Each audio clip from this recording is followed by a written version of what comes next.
সকাল সকাল মন ভরার জন্য যথেষ্ট।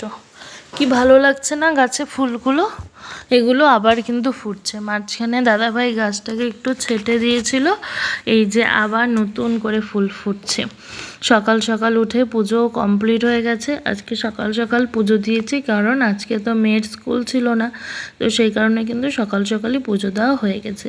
হ্যালো বন্ধুরা, কেমন আছো? আশা করি সকলে খুব ভালো আছো, আর আমিও কিন্তু খুব ভালো আছি। আমার নতুন একটা ভিডিওতে তোমাদের সকলকে স্বাগত জানিয়ে আজকের দিনটা ভালো আছি। আশা করছি যে যেখান থেকে ভিডিওটা দেখছো তোমরা সকলেই ভালো আছো, সুস্থ আছো। দেখো কি কাণ্ড হয়ে গেল। মা বলল যে একটু মশলা করে আনতে। তোমাদের কাছে তো শেয়ার করেছিলাম যে আমার মিক্সির বাটিগুলো খারাপ হয়ে গেছে, আর দুটোই একদম খারাপ হয়ে গেছে। আর মাসিও আসছে না সেই রবিবার থেকে, তো সেই কারণেই ওই দিদিভাইয়ের মিক্সিটাতে আর কি মশলা করতে হচ্ছে। তো নিয়ে আসলাম, পেঁয়াজ টিয়াজ কেটে সব কিছু কেটে নিয়ে এসেছি। একটু বেশি হয়ে গেছে দেখে পুরো একেবারে ছিটে পুরো শরীরের মধ্যে লেগে গেছে আর কি, জামার মধ্যে হাতের মধ্যে সেই জ্বালা জ্বালা করছিল। তার কারণ এখানে লঙ্কার পরিমাণটা না অনেকটাই বেশি ছিল, ওই কারণেই হাতটা জ্বলছিল।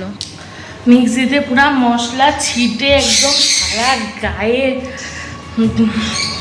চলে আসছে। তো সেই মানে পরে তো জ্বলবে গা হাত পা, ওর জন্য আগে করলাম কি ভালো করে হাত পা ধুয়ে ঠুয়ে ড্রেসটা চেঞ্জ করে আসলাম ছাদে।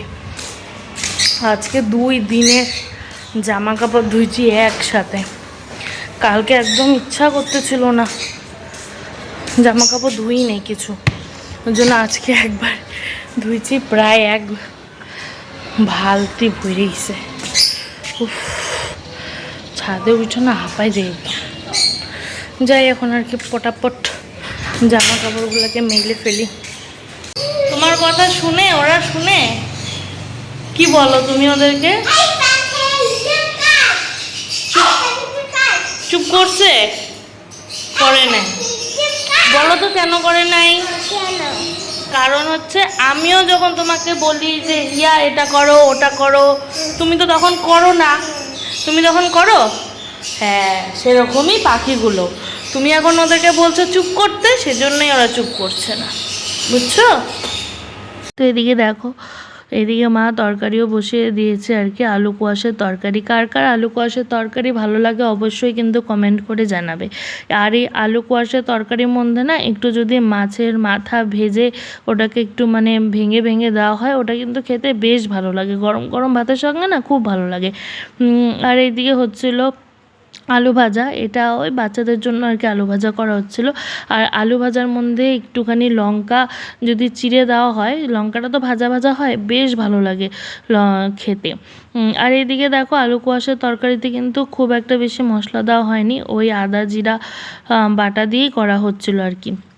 কারণ মা হচ্ছে কুয়াশা তরকারিতে কিন্তু পেঁয়াজ বাটা দেয় না, নিরামিষভাবেই করে, খেতে বেশ ভালোই লাগে আর কি। যাদের পছন্দ আলু কুয়াশার তরকারি, তো আমার খুব একটা আলু কুয়াশার তরকারি পছন্দ না। এইদিকে মাছগুলো লবণ হলুদ মেখে রাখা হয়েছে। এই যে মাছের ঝোলও প্রায় হয়ে এসেছে। আলু বেগুন দিয়ে কাঁচা লঙ্কা ফোড়ন দিয়ে, না সরি আজকে বেগুন দেওয়া হয়নি গো, আজকে বেগুন দেওয়া হয়নি, খালি আলু দিয়ে করা হচ্ছে মাছের ঝোল। আর এদিকে হচ্ছে কুমড়ো ভাজা, কালো জিরা আর কাঁচা লঙ্কা ফোড়ন দিয়ে কুমড়ো ভাজা। নামানোর আগে একটু চিনি দিয়ে দেব, মিষ্টি মিষ্টি লাগে বেশ খেতে, কিন্তু খুব ভালো লাগে। আমার তো কুমড়ো ভাজা খুবই পছন্দ।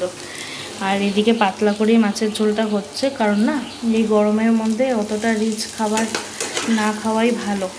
আমাদের বাড়িতে এসেছিলো হচ্ছে দিদিভাইয়ের মা, পিসি পিসা সবাই এসেছিলো আর কি আগের দিন রাতের বেলা। খালি মাসি ছিল, আর পিসা পিসিরা চলে গেছিলো ডাক্তার দেখাবে, তো ওর জন্য।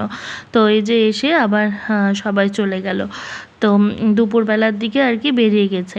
তারপর এই যে বিকাল বিকাল একটু ছাদে গেলাম, গিয়ে দেখি বৃষ্টি পড়ছে, ঝিরিঝিরি আর কি বৃষ্টি পড়ছিল। তো বন্ধুরা আজকের ভিডিও কিন্তু এই পর্যন্তই, দেখা হবে আবার নতুন একটা ভিডিও।